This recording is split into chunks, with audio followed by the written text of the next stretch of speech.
স্বার্থপর এই দুনিয়া, খোদার কসম কারোর জন্য থামে না, বড় স্বার্থপর। হ্যাঁ, যেদিন বাপের জানাজা পড়ে, যেদিন বাপের লাশ কবরে দাফন করে, সেদিনও বংশধর সন্তান ছেলে মেয়ে ঘন্টাখানিক 2-4 ঘন্টা কাইন্দা কাটটা হইল, রাতের বেলা ঠিকই ভাত খায়। হ্যাঁ, পাশের ঘর থেকে খানা আনে, বাবারা ঠিকই খায়। স্বার্থপর দুনিয়া থামে না রে ভাই, থামে না দুনিয়া। ওই জন্য আমাদের কারোর জন্য থামবে না। তুমি আমি মরে গেলে শেষ। আবারও বলছি এই কথা, আমি মরে গেলে এরপরে পৃথিবী যত আধুনিকে হোক না কেন, আমার কি কথা বুঝছেননি? আমি মরার পরে যদি সবার ঘর স্বর্ণের বাড়ি হয়ে যায় তো আমার লাভ হইল কি?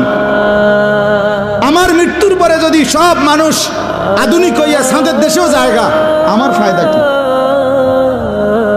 আমি তো না, আমি তো মরে গেলাম।